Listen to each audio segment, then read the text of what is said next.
Welcome to Risk Revolution, a podcast series that examines all aspects of risk management in the life sciences industry. We'll talk to industry experts on best practices for identifying risk, assessing risk, measuring solutions, implementing solutions, and monitoring results. Here are your hosts, Nuala Callan, Valerie Mulholland, and Lori Richter. Welcome back to Risk Revolution, our monthly series seeking to advance the maturity of risk management practices across the life science sector. As usual, we'll be covering topics that challenge professionals within the biopharmaceutical and medtech industries, and we aim to shake up the paradigm in order to revolutionize the way in which we perceive and proactively manage risk. So for episode 21, Val, Laurie and I are all back behind our microphones once again. And Laurie, this time you got to interview a guest who was indeed very passionate about bringing quality more into the forefront of business and strategic frameworks for companies within the industry. Why don't you fill us in a bit more on your guest and the topics discussed? Yes, I was very excited about this guest, and they were very passionate as well. And I think we had a lot of connection during the talk. But this interview is filled with considerations for the quality professional and bringing quality into the forefront of the business, as you mentioned, and more of the strategic thinking. I do want to point out that there are many ways one could do this. And so during this interview, you might be thinking to yourself, okay, well, this is one approach. That is correct. This is one approach on how we can bring quality into the forefront of the business. But I think it's something that's really great to consider. And I think there's a lot of good thoughts here. I think there's a lot of other things we could probably consider as an industry as well. And so we'd love to hear your thoughts as viewers and listeners afterwards as well. Laurie, tell us who the mystery guest is. Yes, I will. So the mystery guest was Anders Vinther. He has quite a biography, so I don't want to miss anything. He is a PhD and the founder and CEO of the Quality Business Administration, QBA is the acronym, which trains quality leaders to transition from quality management to quality business leadership. In 2024, they did launch the program in this business, and it is in partnership with TU Dublin's Graduate Business School. So I encourage listeners to go in and take a look at the credit that can be achieved from going through this program. Anders has had several roles in the industry. He was in manufacturing operations and quality at companies like AGC Biologics. He was also the founder of that company, Novo Nordisk, Sanofi, Genentech, and Roche. He is a recognized thought leader. He advocates for evolving quality from a support function to a strategic business partner. You'll hear that throughout the interview. He also leads an initiative called One Voice for Quality, promoting a global science-driven approach to managing post-approval changes that involves regulators from around the world. So that's a really important initiative to try to improve and ease change control.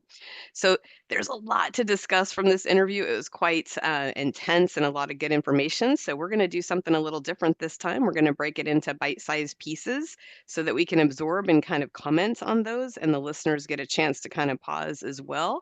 So let's take a listen to the first portion. Thank you, Anders, for joining us today. I am very passionate and excited about this subject that you're bringing to us today, and I know you are too. But before we get into the details, let's start off by defining, what does quality business leadership mean? When you're saying that to someone or describing that, what does that mean to you? Yeah, thank you very much. I'm excited to be here as well and speak with you, Laurie. So quality business leadership, all three words are important. The way we traditionally work with quality is that we are focused on making sure that our companies are compliant with all the regulations, all the good manufacturing practices. And as the former acting commissioner at FDA, Jenny Woodcock, usually says, he says, we set the floor and you set the bar. And traditionally, we have set the bar at the floor in many cases, that we make quality system and work to make sure we're compliant. And that misses out the opportunity to make quality a competitive advantage, a value for the company, and something that drives improvements. So now when we talk about quality business leadership, it's really taking quality and transform it from being a support function to a integrated part of the company, a partner to the executive management. And we're focusing on three things. So going from compliance and then getting to sustained product quality, consistent product supply, and robust financial performance. At the end of the day, we have a role to make sure that our companies are financially good, and it's not that we can just say we're just only interested in compliance. We need to do all these different things. So supply, quality, robust financial performance. So that's what it is. And then it's all the things you need to be good at to become a good business leader. Yeah, so let's dive into that. So I love that we've gone from this definition now. I took away that sustained product quality, that robust financial, the supply to the patient. I love that. So let's talk about before we dive into those traits, why are we driving what is driving this discussion today? Why are we discussing about quality business leadership? What's sort of happening that's making this come to light? I think there are a few things from the outside that we need to start thinking about. The first one is that the number one topic in our area is drug shortages. Drug shortages are terrible for all of those who experience them and shouldn't really happen if we had a good enough approach to making medicines. So that's one thing. So there's a pressure on how we work, how we make sure that our quality systems work in a way so we can avoid drug shortages. And part of that is risk management as well. The other thing is that there's more and more a pressure on prices. So the way that we have used to work, which is like a slow moving world and all that, that has been okay until now, but it's starting to come under pressure.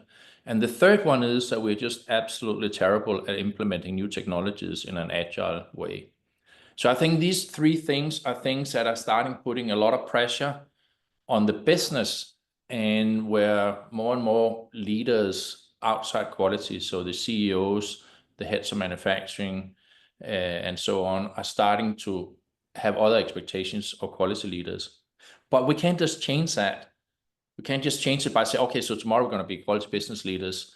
We need to start educating people in what does that actually mean, and how do you get there? What are the tools? But I think these are the things from the outside. Lots more pressure on our business than there has been before. Yeah, I love that. I wanted to add too that I've been sort of perusing as I always do, the pharma news, and there's been even instances too where approvals haven't gone through because of third-party strategy for manufacturing. There's a manufacturer that's got, several issues, and so that sponsor now is going to get their approval delayed. And these are quality Yeah. issues that are somehow not making it into that strategic business Yeah. decision, right? They weren't seen as somehow going to be impactful enough to the business, but they really are at the end of the day. That approval delay is going to cost, right? Yeah, and that's maybe an example where the bar was set below the floor, right? Yep. So so even the basic things were not okay. Yeah. Yeah, that's great. So there's a lot to unpack just from that opener. I just want to jump in and say I was really excited about quality as a competitive advantage. That's a common theme throughout this, and some questions will be answered later on how we can do that. But Val, what strikes you from what Anders shared during that segment? I was struck by Anders' take on the quote from Janet Woodcock about, we set the floor, you set the bar, and how traditional quality leaders can often adopt a compliance focus, unfortunately positioning the bar sometimes on the floor or at the floor. And this means we can miss opportunities to drive improvement. And so Anders defines the alternative to that by assuring three elements: sustained product quality, consistent product quality, and I think I heard in there a robust financial performance as well. What did you think, Nuala? Yeah, for me, it was his answer to your question, Laurie, about what's really driving or accelerating the need for this now. And not surprisingly, he calls out global drug shortage problems, which, are a key driver for all of us at the moment. But he goes on to call out product pricing pressures. I think we've seen a lot of this recently, and certainly what can often happen there is where we have pricing pressures, we see that driving cost cutting initiatives rather than a drive for greater efficiency. And, like I say, we've seen a lot of talent and knowledge loss across the sector happening at present, which I think will probably have a long tail in terms of impact for some of our organizations. But I thought most significantly, I like the fact that he didn't hold back any punches when he called out, we are absolutely terrible at implementing new technology in an agile way. And I think, in fairness, none of us could have perceived how quickly, AI and the influence of that was going to have on our everyday lives, never mind our work environments. And this is an absolute game changer in today's environment. So what traditionally might have been, compliance fears and validation concerns that often presented barriers to agile change. And I suppose to some extent, maybe not always fairly, but the quality unit often got viewed as the blocker. And not being viewed as a partner, as Anders puts it, when it comes to rolling up and implementing these technology changes. But that all has to move forward now at an accelerated pace because, we can't sit on our hands any longer. We need to be able to find ways of implementing these new technologies and move forward with the products that are leveraging these technologies. So that was one of the things that, I think he's quite rightly, these are new drivers and new pressures that are coming to bear on the industry, and we need to be able to move much faster in terms of how we deal with them. Yeah, I love it. And I love the idea of the compliance piece from both of you, that I think sometimes in the industry we become this victim of the compliance and it slows us down from being able to do those advanced technologies, when in reality the regulators are like, hey, we want you to do these great things. We want things to go better for the patient. Don't be, slowed down by this, right? Just figure out how it works and how it fits. So great stuff. Thank you. So what's next? Now we're going to talk through those 6 traits of QBL. And let's see, from a quality business leadership perspective, let's see where that takes us. Let's go ahead and take a listen. So now let's dive into the deeper things. We talked about what this quality business leadership sort of is defined as. Why now?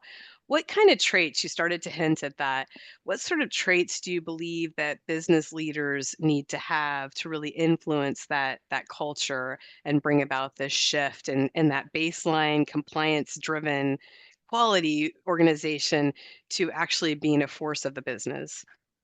Yeah, so I think that there are 6 different things we need to be really good at when it comes to quality business leadership.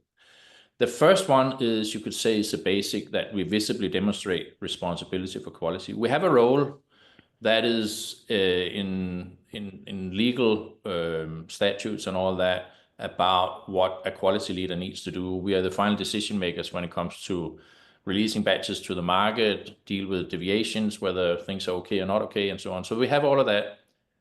And of course, we need to do that in a way where we visibly demonstrate this. So that's not maybe that much new. But what's new in this is we also need to think about in systems.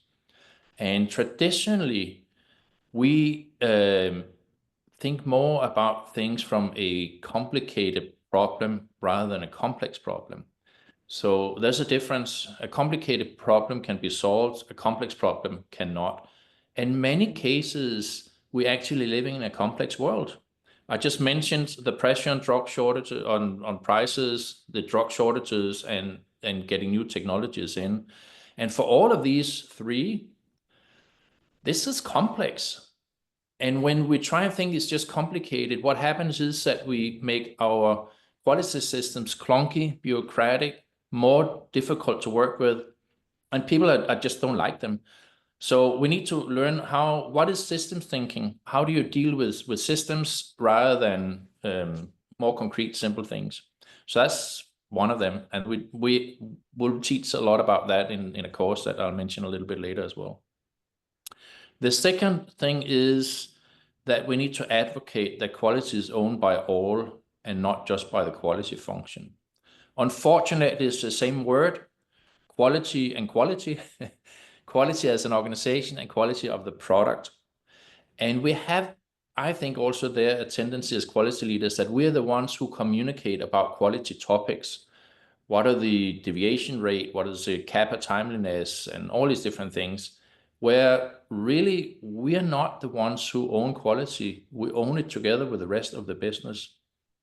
So we're talking a lot about how can you partner with the CEO, how can you partner with operations, with your technology groups, your purchasing, your HR, all these different groups. So we're talking a lot about different tools, different ways of doing that, different ways of approaching it. So that's the second one, making sure that quality is not owned by quality organization, but by everyone.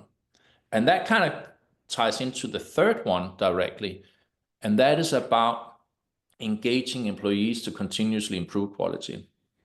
The old quality thinker, Deming, he was very big on that, right? And a lot of the things that happened in Japan after the Second World War, we know it from the car industry, for instance, it was thousands and thousands of small improvements. What we want to do is we want to engage people to find quality very exciting and want to do continuous improvement. So on the leadership side, we're teaching leadership just to let go and let people do things, and then talk to people not only to the head, but also to the heart. Because the business we're in is fantastic. This is about health. This is saving people's life, preventing diseases to hit the people and so on, right? So it's a fantastic business we're in. But sometimes we forget that when we do our daily routines at the shop floor and the middle management or where it is. So we teach a lot about how you engage people, how you let them just do things. We talk to the head and the heart. We talk a lot about the difference between when you have to do something and when you want to do something. And we know that from having a hobby and so on, that we always find time to do a little bit of the want to because it's fun and that's what we like. What if we bring that into the workplace? What if we bring into the workplace that people learn more about how they can just do things because they want to? Have them write the SOPs, put flow diagrams in, find ways of doing things smarter and so on. So that's the third one we're teaching. The fourth one is about risk informed decision making. And I think there's a lot of good work going on in this field now. ICHQ 9 just came out with revision 1, and there's a whole lot more about decision making. They call it risk-based in decision making. So there's a lot about that. And there's also a lot about trying to reduce subjectivity and get more objectivity into the risk assessments. But even if we were 100% objective, what if your risk tolerance is different than mine? So we teach a lot more about how do you do that benefit risk assessment? How do you keep the patient in mind? How do you make sure that you do not end up with making a decision that causes a drug shortage where you shouldn't really cause a drug shortage? And how do you keep the patient in mind? Different ways of doing that. We have a very cool case study that we use in the education that we will be talking about in a little bit.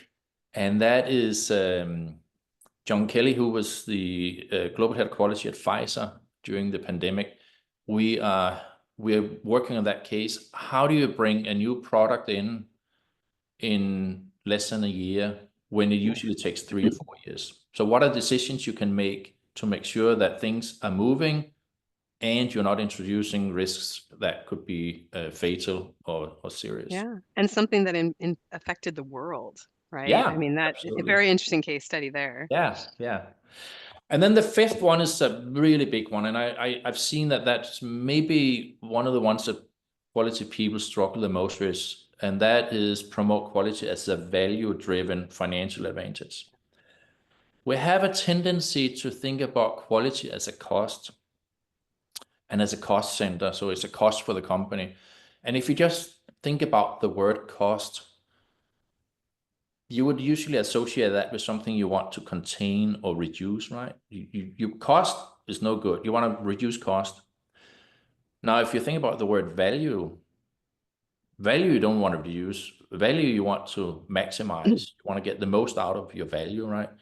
So if we can demonstrate the value to the company financially of doing quality business leadership, that's a huge advantage. And that's one of the things that most quality people from my experience, have really not been savvy in financial terms. So in many cases, we don't even know what does it cost to have a deviation and to fix it, right? Yeah. In many cases, we don't know what the cost of a risk, if that happens, what it costs to correct it, and what it would cost to mitigate it, to avoid it from happening. So that's one of the things we're actually talking about in the course. So we are expanding the risk registers, which I know that you are very keen on and know a lot about. So we're expanding the risk registers. So instead of having a PRN or an RPN, we are having what we call a FRN, so financial risk number, where we start including into the equation what would it cost to fix it and what would it cost to prevent it. And then we'll start getting very interesting conversations. So you might have risks that are at the same level for patient risk, but some of them you could avoid easily and spend $10,000. But if it happens, you would maybe have to spend $2 million to fix it. So those are conversations we have. We have what we're going from what's called cost of quality models to quality value index models. We want to get away from that terminology of cost for quality. We want to get into the value. And then the last of the 6 traits is what we call lead the path to one global regulatory framework. So science know no borders, diseases know no borders, regulations do. And of course, every country have some very important regulations that have been approved in that country. But at the heart of what we do is science. And if we are objective and are transparent, my conclusion should be the same as your conclusion, whether we can make a change or not make a change, for instance, or we can do this or we cannot do that. That should not be based on whether you sit in Sydney or Tokyo or Copenhagen or where you're sitting. It should just be that way. And when we work together as a community of quality leaders, we can have a lot of influence of driving this science-based agenda. And I think we need to do a lot more on that. So the last thing is that we are, of the 6 traits, is this one, working towards one global regulatory framework. We cannot make decisions, but we can make some recommendations, and that's something that we're working on. So those are the 6 traits. Well done, Laurie. That was a really interesting interview. Do you know what? Listening to Anders there, it is amazing we're still referring to the work of Deming how many years later, 70 years later. You know, his writing has really stood the test of time. And some of the traits Anders mentioned there, they're quite similar to Deming's lenses, understanding variations, psychology, the theory of knowledge and systems, and, you know, appreciating a system and learning to address complexity. It's even more important today. And it just struck me, folks could do worse than reading the work of Deming again. You know, he remains the father of quality and, you know, a great foundation for the science of quality. Anyway, I like that he included my favorite topic, decision making, and it struck me, I think he's looking at developing T-shaped people. I think that's what they're called. You know, I think it's a concept popular in the software industry where people can be very specialized. And I've also heard the term around the knowledge management sector as well. And just to explain it, if you can imagine a capital T, you know, the vertical is for depth.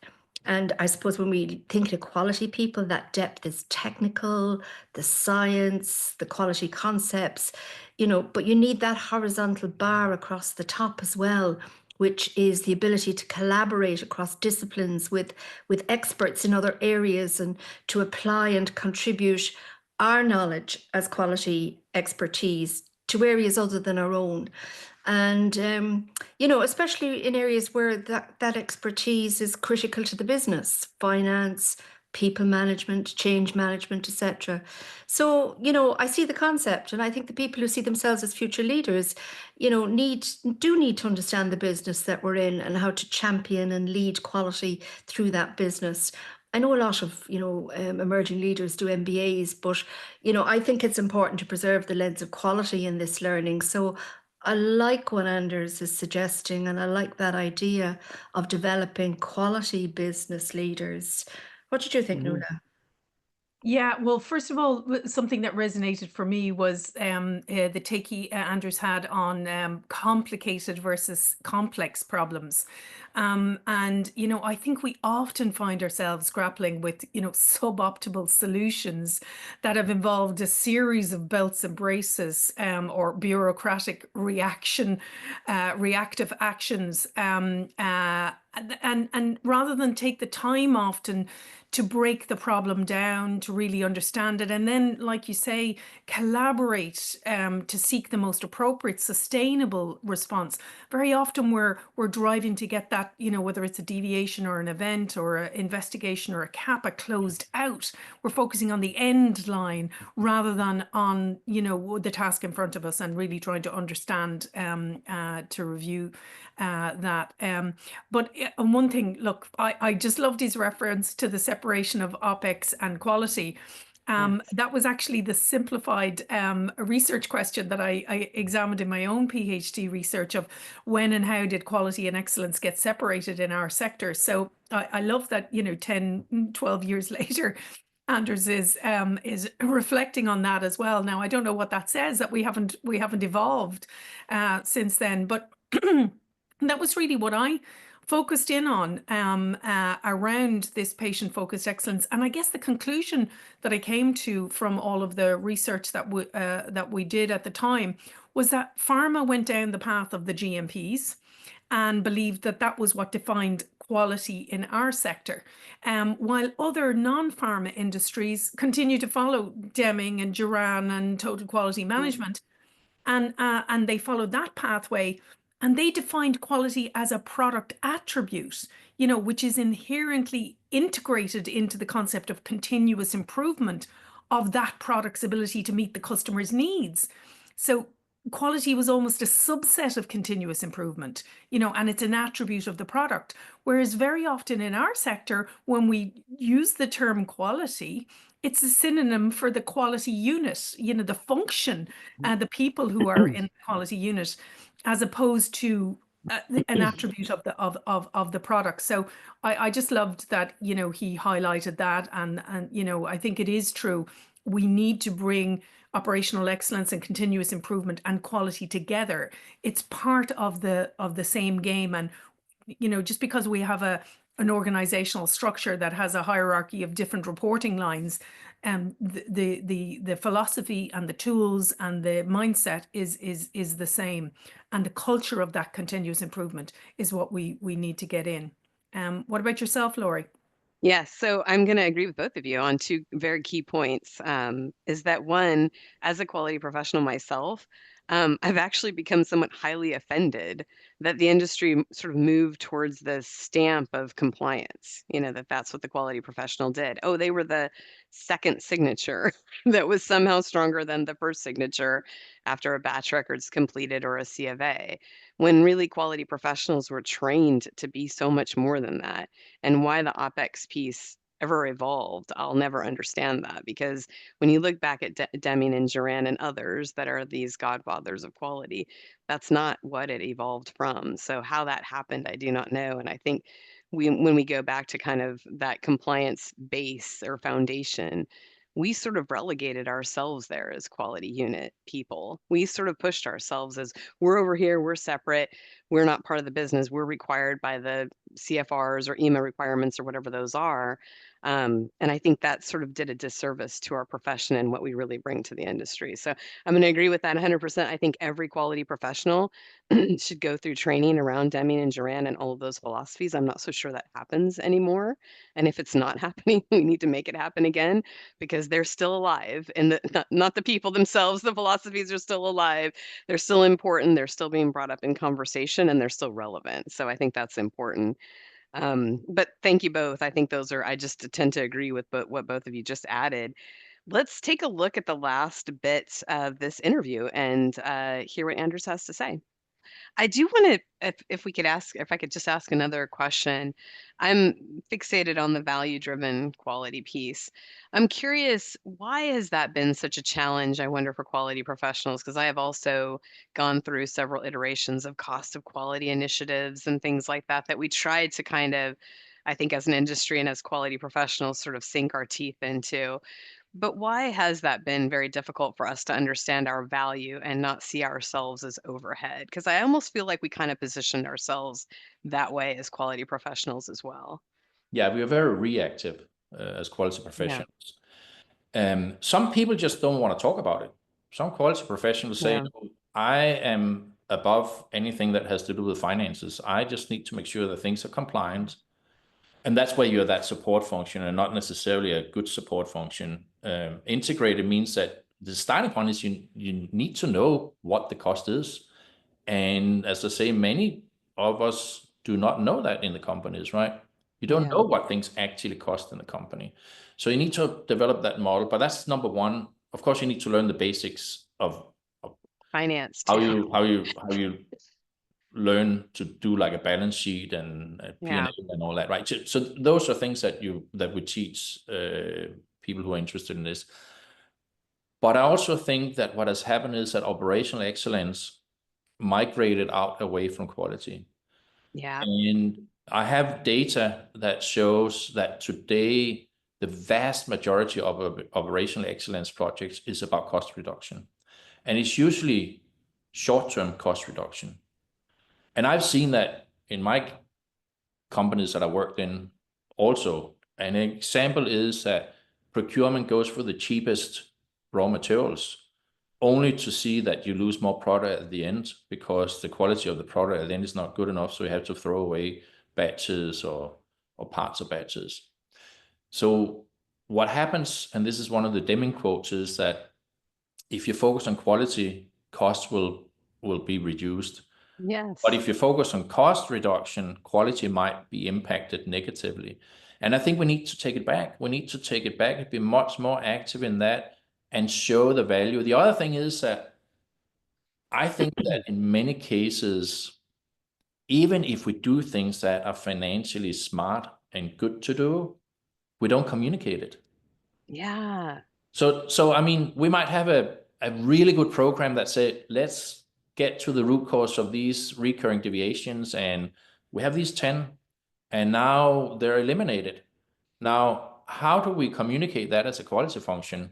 Well, all I have seen in my career is we show the data that says now we have gone from 30 recurring deviations to 15, so we have reduced it by 50%. But if we do not communicate the financial savings of eliminating these 15 deviations, then we keep being in that situation where we're just seen as the quality people, compliance focused, and not what does this bring of value to the company. So Yeah, I 100% agree. I think also the point about the operational excellence, I'm very passionate about that as well, because all of these continuous improvement initiatives and approaches came from Deming and Duran. They came from quality. How yeah, they ever got separated, I'll never understand. But I think it was partially when quality migrated to being so compliance focused yeah, and being the second approval of something. yeah, Somehow my signature was more powerful than the person prior to me because I worked in the quality department, yeah, versus the value we really bring as quality professionals, which is so much more than that. yeah, We can also do that. yeah, And we can do other things too. And somehow that got separated and really put into sort of cost cutting initiatives, yeah. usually leaning out the organization, usually resource impact, and almost got sort of a negative connotation associated with it than what it really began as and what it was supposed to be for, which was actually improving product quality for Yeah, no, the end absolutely. customer, right? Absolutely. So that's one of the things that we really need to think more about. Another place where we should talk more about the financials is in our management reviews, in my view, because this is, I mean, it's management review, so it's reviewing quality in front of management, right? And that's where we should also be much better at talking about the financials. One thing would be cost avoidance, for instance. So if you have this risk register and you have the cost of what it would cost of fixing a problem versus cost of preventing it. Let's say you go in and prevent it, then you actually have that as a cost avoidance, the difference between the cost of correction and the cost of prevention. And that should be communicated. We just saved the company. Well, it might be there was a 10% likelihood that was going to happen, but then let's put that factor in. But we saved the company some money by doing these things, right? Yeah. I think even the example that I was sharing earlier that was just in the news recently about someone who had their approval delayed basically because of a third-party vendor. That's an opportunity where had that approval gone through, quality was part of that. That was the reason why potentially that those approvals go through. Now, because that quality factor wasn't put in there, it's now costing that company a tremendous amount of money and time, and lost time and approval is a lot of lost money, right? Getting to market or getting to clinic, whatever that next milestone is you're getting that approval for. So I think that's and I love the systems, certainly not to think that the other ones are not important. I just picked up on that one being such a large gap. I think the systems thinking, I think that's a great example of, again, those long-term strategies. Where are you headed? What's the potential risk? Do you see all the touch points and what could delay you or cost you in the end, right? Yeah, and if you think about it a little more from a philosophic perspective, quality systems, the pharmaceutical quality system or quality management system, we see that very often as quality processes and making sure that we're compliant. Yes. Really, we need to have a quality system that is flexible enough that it can deal with the drug shortages and avoid them, right?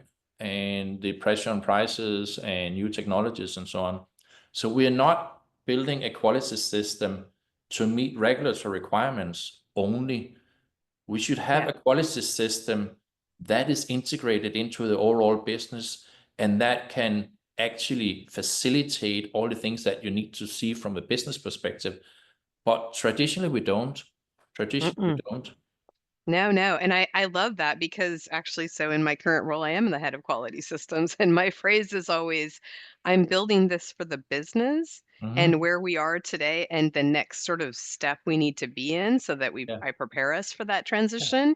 But I guarantee you that if I make it for the business and the functionality of the business, 99% of the compliance and regulations will be met because of that, because they're designed to support the business and the patient. And so, which are one and the same in my mind. But so yes, 100%, I agree with that. I think of the quality system as a part of the business, not a compliance branch that got connected to the business somehow. Thank you. So let's do the call to action. So what action can leaders take today? What kind of nuggets can you offer for them to walk away from today with our session, our conversation, to kind of get some of these behaviors going or some of these things we're looking for? And then longer term, why don't you talk about the program that you've got going and tell us a little bit more about that too? But maybe what are the short-term things people can take? And then what are those long-term things they can do? Actually, the biggest thing is to get an appreciation that you need to change. And most of us, you've seen the kind of cartoons that says who wants change, and everybody raise their hand, and then who wants to change and nobody raises their hand, right? Change starts with ourselves, and we need individually to come to the conclusion, maybe compliance focus only is not going to give us what we need to be fully integrated into the business in the future. So an appreciation that, we probably need to change.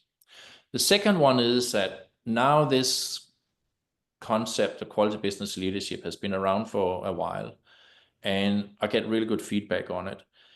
And I think that we hit it with the 6 traits. So the second thing I would say is, one is go in and look at, for instance, if you want to hear more about quality business leadership, look up some of my posts on LinkedIn or go to qbaleaders.com and read about it.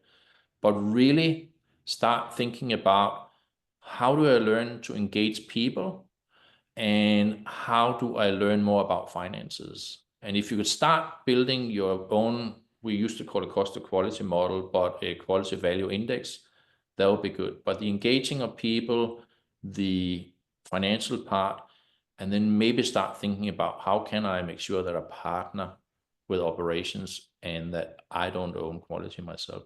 So those are some of the first things I would say that people can start look at. I would love this.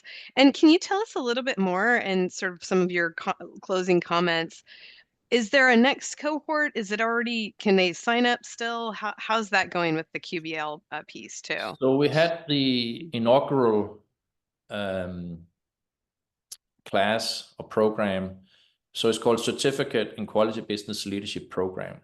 It's accredited through the Technological University of Dublin, the graduate business school there, led by Colin Hughes, and then also supported by Professor Anne Green.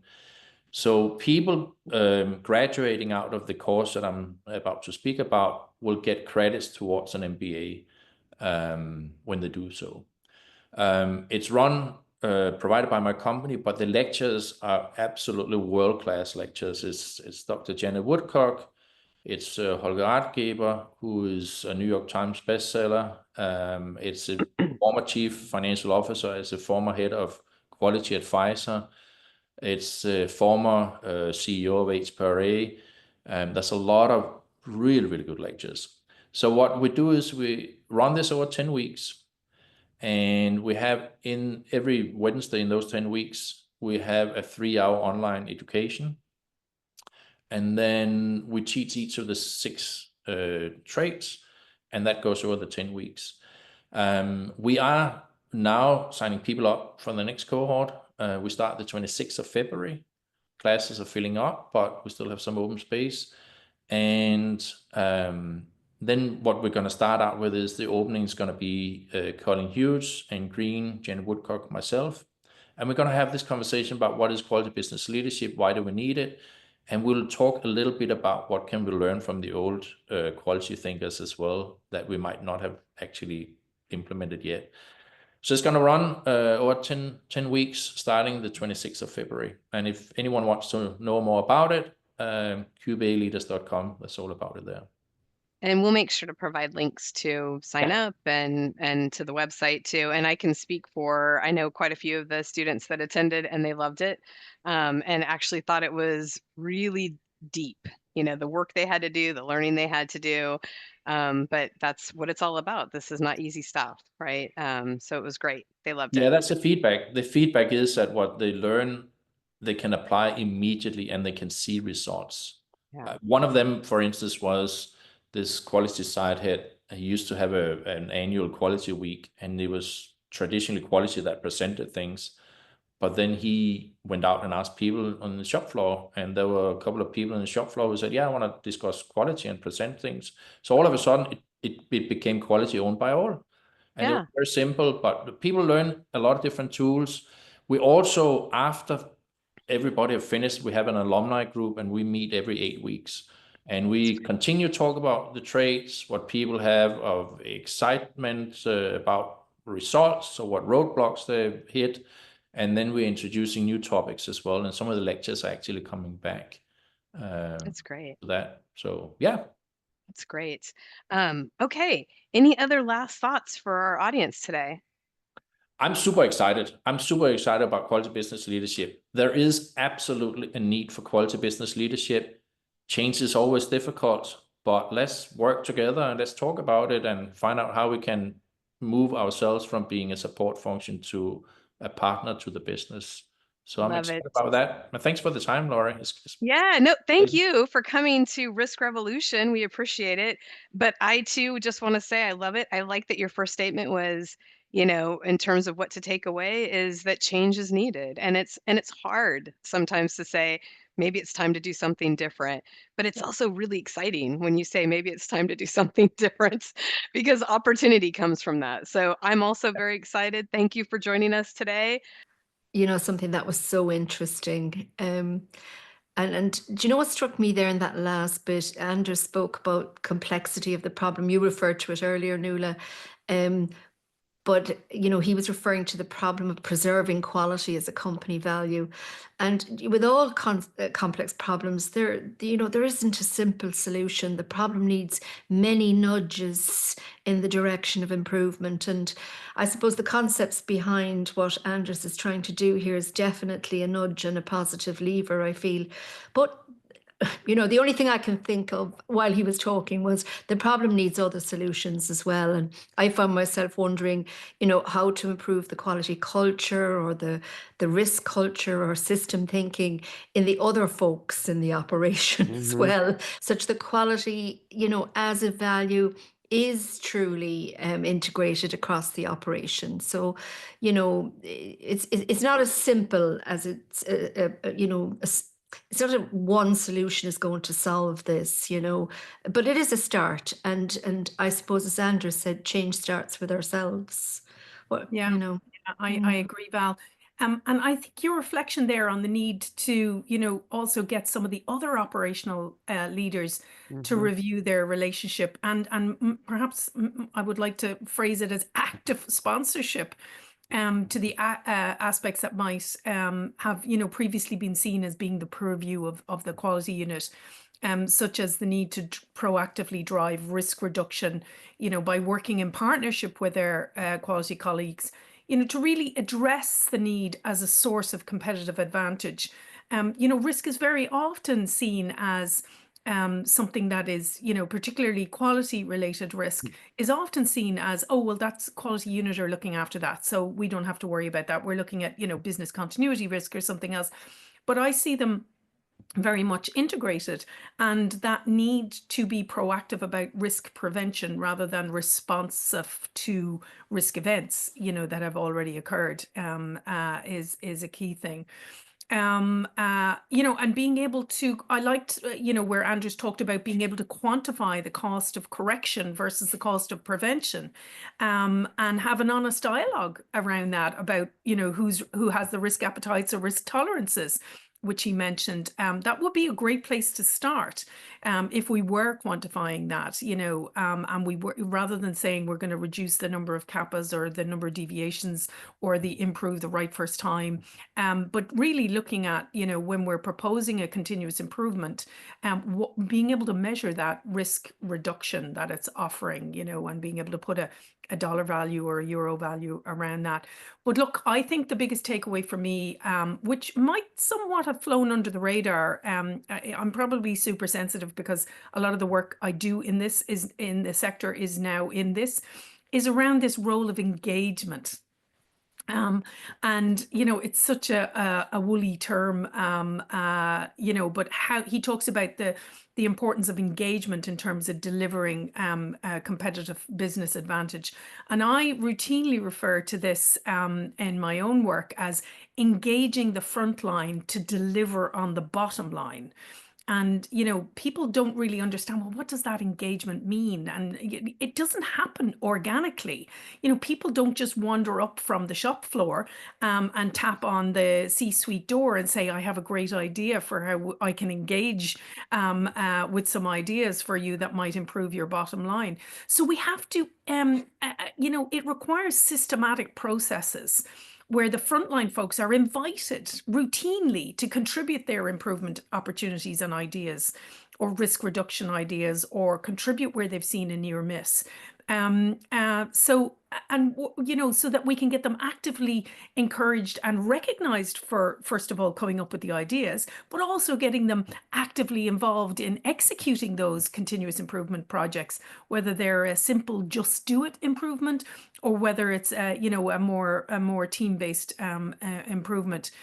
And we need to be able to implement these ideas into those concrete improvements and therefore deliver the measurable risk reduction and get everybody involved in that. So our frontline folks won't rock up with the ideas if we don't provide a systematic channel for them to do that. And if we're not lubricating that channel every day, every batch, every week, reflecting on what can we do better? Have you got any ideas? Have you seen anything that concerned you in the past day or the past campaign or whatever that is? So, we often hear about lack of empowerment as the reason why things don't get changed. And Anders refers to letting people get stuff done around continuous improvement. Now, I'm sure that concept of letting people get stuff done might strike fear in a lot of our quality leaders, that there'll be chaos and people will be changing things willy-nilly. I don't think that's certainly not what he's talking about.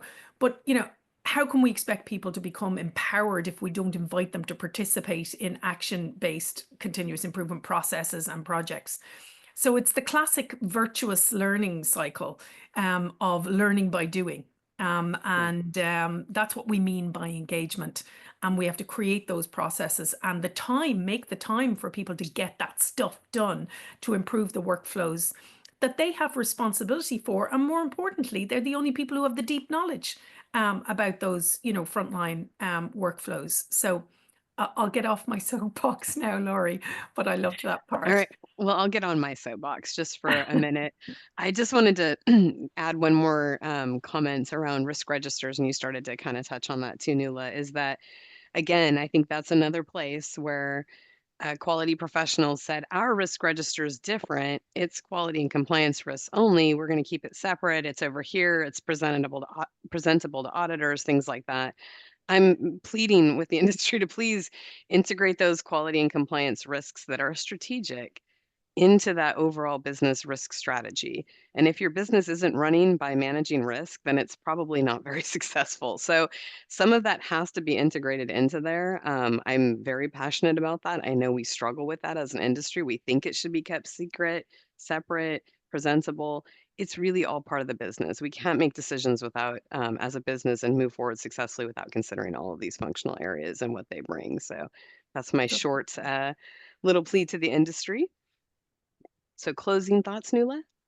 Yeah, well, I guess that's a wrap for our second Risk Revolution episode of the year, ladies. As usual, we'll be back every month on a range of topics and with a mix of guest interviews, quarterly roundups of what's new, and of course our book club, which we will be hoping to have in a couple of months, 2 episodes time, where we hope to share some of our favorite authors and books in the areas of critical thinking, risk science, leadership, human behavior, and of course, always in search of learning of how can we strengthen our risk-based approaches to better assure product availability.